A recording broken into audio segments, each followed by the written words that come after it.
Hey, what's good, self-direct investors? I hope you're all doing great, and I want to welcome you back to my channel.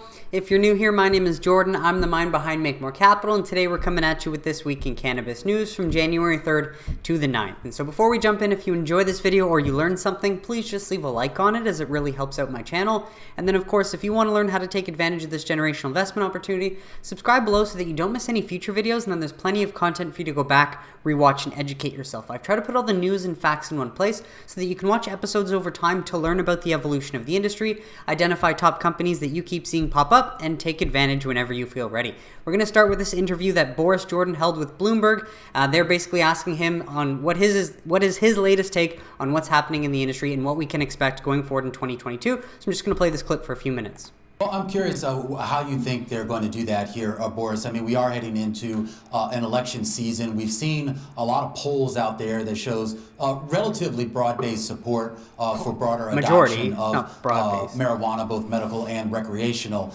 Do you think that this will become enough of an issue that some of these candidates will put it on their radar screen?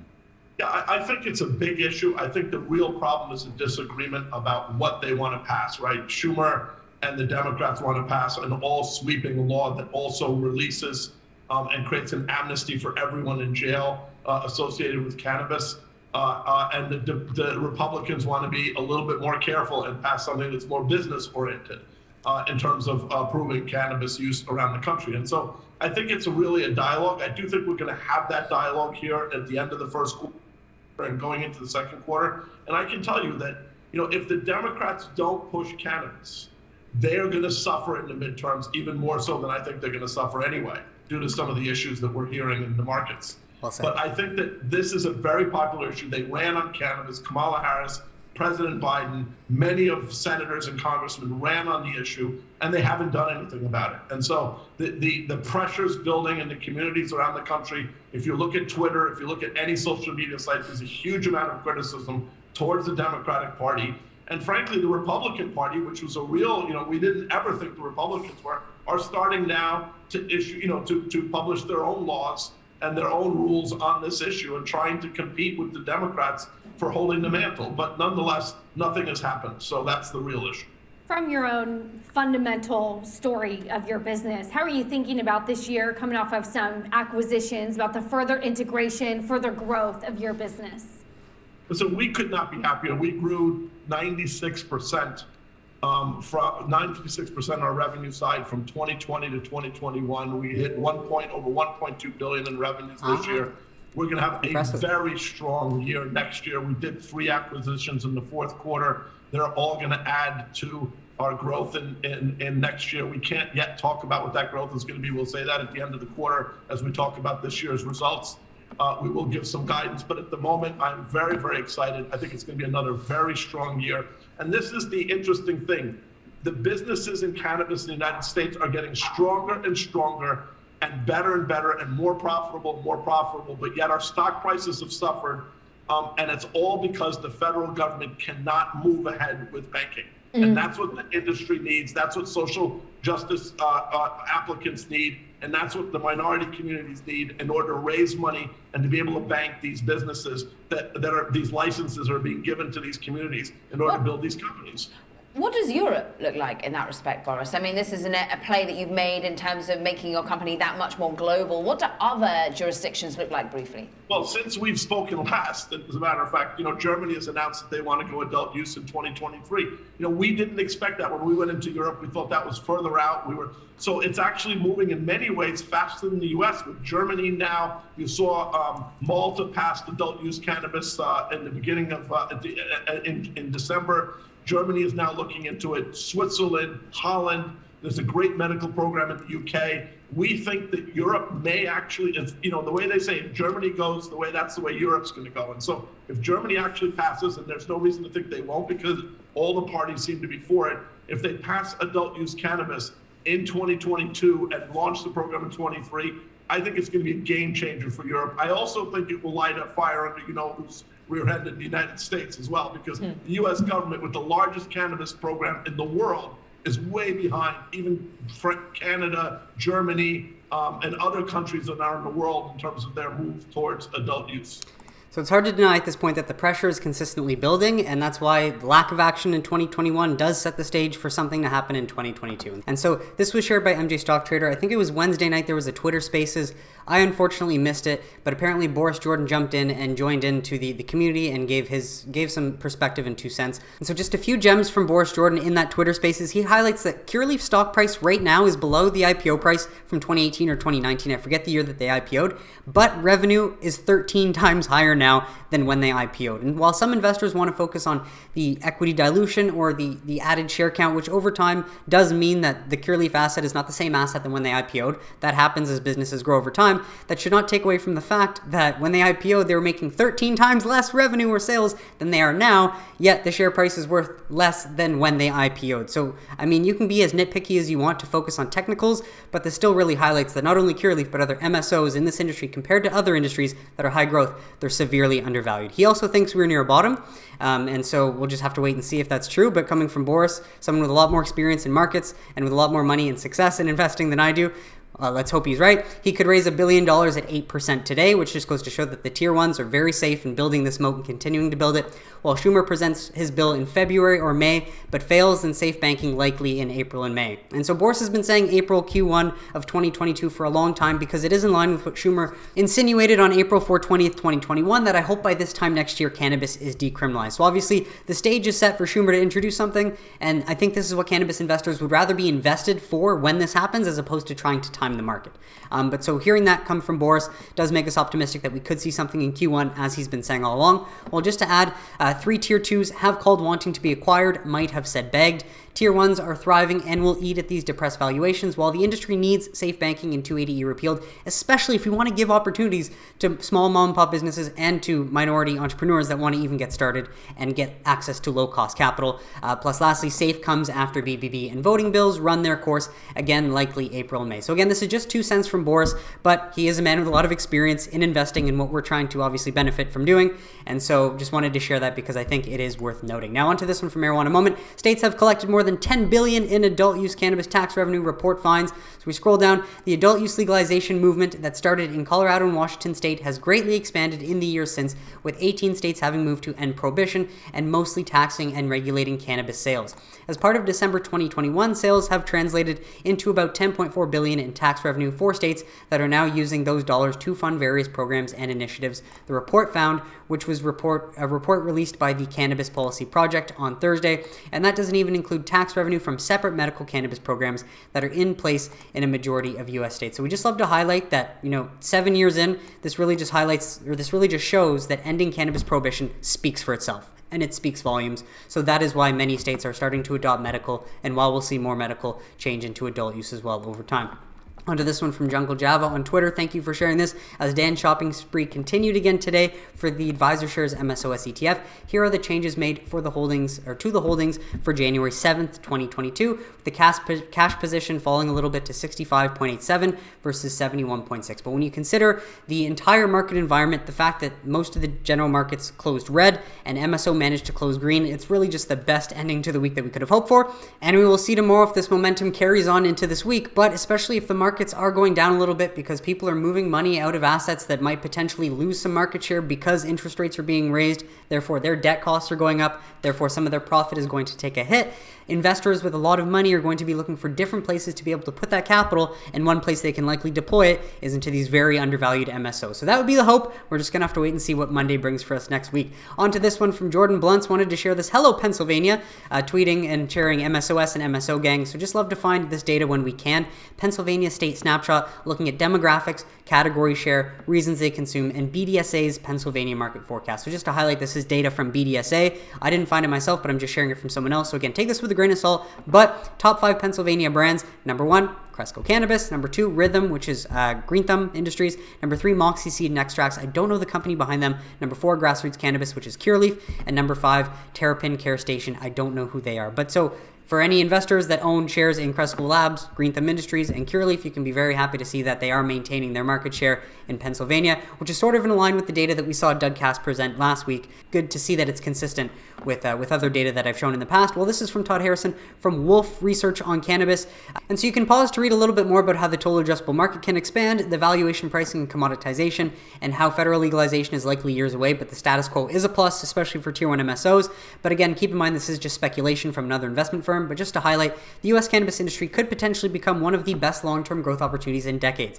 But it underperformed in 2021 as technical factors, legislative gridlock mostly, concerns about pricing, margins, and growth turned investor sentiment negative. Now, this masks a strong underlying growth story as the industry captures its total addressable market by cannibalizing the illicit market and targeting 50 million U.S. cannabis users. So in our view, the downside is largely priced in since the stocks are trading like cyclical commodity businesses, which we think is overly bearish given normalized margins and sales growth in the industry. So fixing the technical issues would also be free options with material upside. Net, we think the risk reward is favorable. Now, I do agree, obviously, but again, this is not advice. Do your own research, educate yourself, and then make your own decision. But this is sort of in line with what we've been saying all along. Well, wanted to share this one from Justin, young Justin. So thank you for doing a little bit more on what I'd shown last week on some of his projections. Here are the next 5 quarters plus full year estimates for these MSOs. Adding not too helpful, but I would probably do a +5 and -5% to these estimates to get a decent range for actual results. So don't take these with a grain of salt because he's just using publicly available data from analysts that have set their projections for 2022. So obviously the companies can do better, they can do worse. But if we can take a look at what they're projected to do in 2022, based on the most accurate information that we have, and when we can see that many of them are going to do more than $1 billion in revenue, yet a lot of them are trading at market caps for less than $5 billion, that highlights how undervalued these companies are based on traditional valuations from other industries. But again, just gives us another visual and way to interpret this information. So take it with a grain of salt, but pretty accurate just based on the sort of growth trends that we're seeing and any other information that you can try to pull and compare it to this. And so just wanted to share this other one from Green Giants Fund. If MSOs were broken as they appear, borrowing costs would be going up. It's an investor's demand issue, not a fundamentals problem, as Curaleaf improving their interest rate by 500 basis points, despite the stock falling 27% over the trailing months. And so this is just a very true statement to add that if these companies were in danger, we would likely see the cost for them to borrow debt going up, but it's going down, which is again a good sign that these are actually undervalued companies. So just to highlight what Needham says on that point, MSO debt expense, cost of debt for top MSOs has fallen drastically as debt markets acknowledge improving fundamentals and MSOs seek non-dilutive capital as in an equity price suppressed environment. So just adding to all these little factors that we can try to use to make our own decisions on whether these companies are actually undervalued or not. Onto this one, as MSOs continue to expand, Trulieve announces grand opening of its affiliates, Cheminot Ventures LLC Philadelphia dispensary. So they just announced, I think it was yesterday on the 8th, today announced the opening of a new Trulieve branded medical cannabis dispensary through its affiliates, Cheminot Ventures LLC, located in the city center section of Philadelphia, making it the company's 160th owned, operated, or affiliated dispensary nationwide. Love to see them continue to execute, and it's much like how Boris compared that while the share price is lower than the IPO, they're making 13 times the revenue. If you compare Trulieve's share price now to February, it's at least half of what it was, yet they've got double the stores opened, expanded across the country than what they had in February. So again, that's where I want to try to highlight, zoom out, extrapolate in the future, focus on the fundamentals, and that's what really presents this potential opportunity if you've got the patience. On to this one, Blunto Partners with Trulieve to launch exclusively in Arizona at Harvest Dispensaries. This marks the first expansion into another state for one of California's top cannabis brands. So again, focusing on brand, it's one good thing that these top MSOs can do and add to their strategy. Blunto, California's top blunt producer, announces their expansion into the Arizona market through a partnership with Trulieve Cannabis Corp., a leading and top performing cannabis company in the U.S. And Blunto products will be available during a 2-week exclusive arrangement at all Trulieve affiliated Harvest retail locations in Arizona beginning on Friday, January 7th, 2022. So fair enough, it seems like this is just an exclusive agreement, but it's a way for Blunto to possibly test what the market like is in Arizona for their products and then, potentially expand going forward. But just to add a bit of detail on what they're doing, Blunto manufactures the highest quality pre-rolls in cannabis.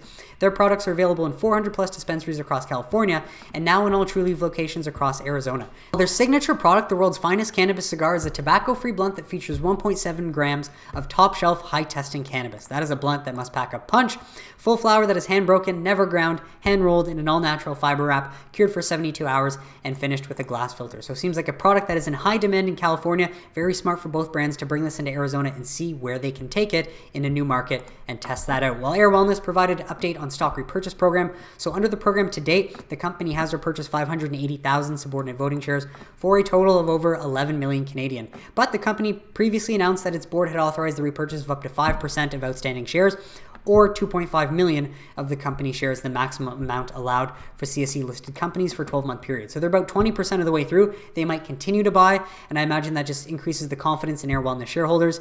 And also it does reduce the amount of shares outstanding, which as a side effect of that does increase the share price by reducing the total amount of float out there. So good to see Air Wellness doing things that the shareholders are going to like and have confidence in. While this one comes from Oregon Live, it's a funny and interestingly written article, so just want to highlight it. But cannabis giant Curaleaf settles 10 lawsuits over the wellness drops tainted with THC. So I talked about this story and how it was very interesting because at the end of the day, no matter what, this person was never at risk. They just didn't know what they put in their body, and that's what was the cause of fear. Well, it's good to highlight and bring awareness to the story because absolutely Curaleaf has to make sure that this doesn't happen again, because that's one of the responsibilities of owning a business. I just want to highlight how some of this article is really just poorly written, and it almost makes it more hysterical and dramatic than it also obviously needs to be. And so Curaleaf agreed to pay $50,000 to settle a case brought by an Idaho resident, Ayuba Egbonkesi, whose suit alleges he was taken to an emergency room in September after using select CBD drops that he believed contained no THC.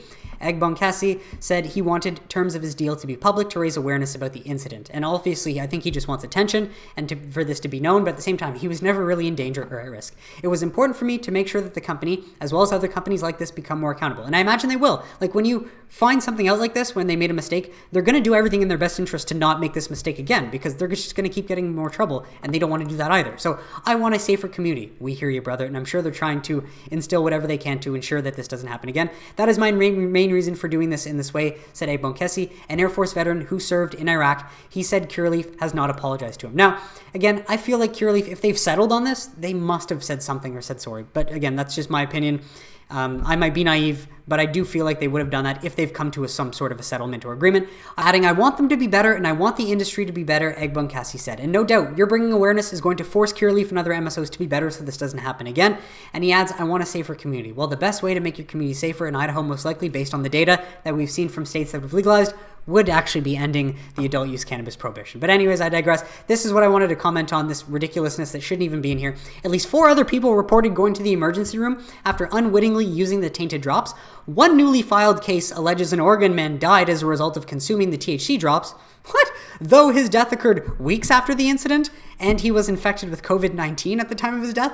What does that have anything to do with cannabis? I swear this paragraph is just to try and scare people and make them think that cannabis is something more dangerous than it is when it's really not. So just wanted to add this. Seems a bit ridiculous, but this would be the first man in history to die from THC. So again, just be aware of media trying to scare you and put ridiculousness in articles that really don't have to belong there either. So on to this one from Office of Medical Cannabis Use. This is for the last week of January 3rd to the 7th. A bit of a slower week, but the qualified patient count did increase to 658,380, up from, I forget what the number was last week, but it's an increase of 2,010 patients over the holiday weekend, which is totally fair. People want to be enjoying this time with their families. Sadly, many of them were probably self-isolating, but at the same time, we do see sales stabilize from December 31st to January 6th, so we can check the amount of milligrams of THC sold, milligrams of CBD, and ounces of smokable flower. While the ounces of smokable flower is relatively the same, do notice that the amount of milligrams of THC definitely went down a little bit from previous weeks, but all across the board still fairly strong and steady, which is good to see. So out of states, as Oklahoma activists file new cannabis legalization ballot initiative for 2022 with national group support. So this is obviously positive as more states are looking towards reforming for adult use. The campaign is being supported by the National New Approach PAC, which has been behind a number of successful state-level reform initiatives. While a separate group of local activists also filed initiatives to legalize recreational cannabis and remodel the state's existing medical cannabis program in October, and members of that campaign are already criticizing the new push. And so the latest measures, though, would allow adults 21 and older to purchase and possess up to 1 ounce of cannabis, grow up to 6 mature plants and 6 seedings for personal use, while the current Oklahoma Medical Cannabis Authority would be responsible for regulating the program and issuing cannabis business licenses, plus a 15% excise tax would be imposed on adult use cannabis products, with revenue going to an Oklahoma Cannabis Revenue Trust Fund. So good to see progress on getting legalization for adult use on the ballot, especially out of a state that saw such success in their medical program. Onto this one from GOP-controlled New Hampshire House votes to legalize cannabis cannabis possession and cultivation, effectively decriminalizing the plant, which is great, but they did not decide to launch the adult use program. As members passed legislation to decriminalize, sponsored by Rep. Carol Maguire in a 241 to 113 vote. However, sadly, this comes one day after the chamber narrowly rejected a separate, broader legalization proposal that would have regulated commercial production and sales and launch for an adult use market. So the approved measure that is now advancing in the Senate will not allow cannabis commerce, but 21s and older would be allowed to possess and give away up to 3/4 of an ounce of cannabis and grow up to 6 plants, 3 of which could be mature. So a little bit of progress out of New Hampshire, but at the same time, for me, I just don't get it. Decriminalizing, well, and this is coming out of GOP controlled, so it's not democratic, but decriminalizing allows just the black market to come in and thrive, as opposed to launching a legal adult use market where you're creating legal jobs and legal taxes. That just makes most sense to me. I don't get it, but one small step in the right direction out of New Hampshire. While top Kansas City Democrats unveil plan to put medical and adult use cannabis legalization on the 2022 ballot. So love to see this out of Kansas. As a House Minority Leader Tom Sawyer and Assistant Minority Leader Jason Probst held a briefing on the plans, emphasizing that constituents are eager for the reform, and so the proposed constitutional amendments would let them decide, since the GOP-controlled legislature has failed to act. And that's only fair in a democracy, right? To give the people the right to vote for what they do want and show their opinion. So the Kansas officials noted that the similarity between their new plan and one unveiled by Iowa Democrats this week that would also refer cannabis to voters. And so there are also several other states where lawmakers are pushing to put cannabis measures on the ballot. And obviously, it seems like if you cannot come to an agreement in the legislature, the best thing you can do is just put it on the ballot and let the people decide. While this is coming out of JD Super, but this is just a bit of an update out of Ohio, as 2022 promises to be a big year for cannabis laws in Ohio. And while they are hopeful, I just wanted to provide this update because there's still a lot of work to be done in Ohio. Unfortunately, just this week, the Ohio Secretary of State's office ruled that the coalition fell short of collecting the required signatures. The group now has until January 14th to collect 13,000 additional signatures under the state's cure period, the time during which signature campaigns can address deficiencies in the petitions they submitted. If they are successful and the additional signatures are verified, the proposal will go to the General Assembly for consideration. If the General Assembly does not pass the proposal as written, supplemental petitions may be circulated to place the proposal on the November 2022 general election ballot. So they're not out of the water completely, but still more work to be done in order to get this on the ballot, but that would be ideal because Ohio is a state with a successful medical program that is very much on the cusp of going adult use as well. While lastly, out of Wyoming, cannabis activists turned focus to 2024 ballot for decriminalization and medical cannabis initiatives. So not really going to bother going through this, but why? Weather conditions, the ongoing pandemic, and late approval for their petitions by state officials. So again, this seems to be one of the bigger problems. Late approval by the lawmakers that are supposed to work in the will of the people made the prospect of putting legalization and decriminalization before voters this year especially challenging. So Wyoming will have to kick this down to 2024 for decriminalization. Now, outside of America, onto some other news. In 2022, the Verkhovna Rada of Ukraine may adopt a bill on the legalization of medical cannabis initiated by the cabinet of ministers. So this is all for now, but just wanted to provide this update from Ukrinform that it appears Ukraine's parliament may legalize medicinal cannabis this year. Now, again, that is a big if because they just highlight that may, but more awareness in any European states, especially after Germany is announcing that they want to go adult use in 2023, which is still far out from now. It is obviously good to see that ball rolling and seeing other states follow, as apparently Czech Republic softens regulations on medical cannabis. A new Czech law relaxes rules surrounding the prescription of medical cannabis and the regulations on technical cannabis. According to the amendment to the law on addictive substances and drugs, which came into force on January 1, doctors will now only prescribe medical cannabis to their patients electronically. So instead of in person, just doing it automated. A higher dose of THC, 3 times the current threshold, will also be allowed in technical cannabis and its derived products because, hey, THC is a miracle pain reliever. While the Czech Republic legalized therapeutic cannabis for selected patients in 2015, and health insurance companies have been covering up to 90% of the cost of the treatment since 2020. So it's just another sort of healthcare model. It's different from what we have in Canada and the US. So just good to see different ways that this can be done and done effectively. Well, last year, approximately 100 kilograms of cannabis were prescribed for medical purposes to a total of 4,400 patients, an exponential increase compared to a few years ago, while almost 200 doctors throughout the Czech Republic are currently prescribing therapeutic cannabis to some of their patients. And lastly, out of Europe, this one comes from a French article, so just wanted to translate that. Now, again, this is not really anything definitive, but deputies of France, Insoumise, have tabled a bill to legalize the consumption of cannabis in France. So better than not having a bill, at least they've come up with one. It will be debated on January 13th, maybe the end of this week in the Assembly, but given the government's opposition, it's likely to be rejected. However, when we actually consider the fact that a bill has been introduced and will be debated in Parliament in France, that is a step in the right direction to turning that tide in Europe. So lastly, just wanted to bring this to your attention because tomorrow TLRY will release their Q2 2022 earnings, I believe it is for them. But TLRY expected to grow sales sequentially, but remain in the red. And so just a bit of information before we sign off. TLRY is expected to post a second quarter loss of 8 cents a share, flat with the loss of 8 cents a share posted in the previous quarter, according to an analyst survey. While analysts are projecting that despite the dimmer view on profits, TLRY sales continue to grow, and the company is expected to report $173.7 million in sales for the second quarter, up from $168 million in the first quarter. And the first quarter result fell short of Wall Street's $172.6 million estimate. So while I'm not anticipating a blowout quarter or anything special, I really am hoping to be pleasantly surprised, because in the past, when we've been pleasantly surprised by TLRY, it's helped change the sentiment a little bit for at least Canadian LPs that trade on major exchanges, and brings more positive awareness to the space. And I think over time, a lot more investors are aware of the differences between the Canadian market and the US market, and that the US market is fundamentally more solid, more dominant, and has a lot more room for growth. And what's going to be interesting is that we've seen that in the fall, some of the top LPs have lost their market share. However, these earnings are going to cover summer sales where we've seen the growth. So again, hopefully this will pleasantly surprise us and help shift the sentiment in a better direction for the industry overall.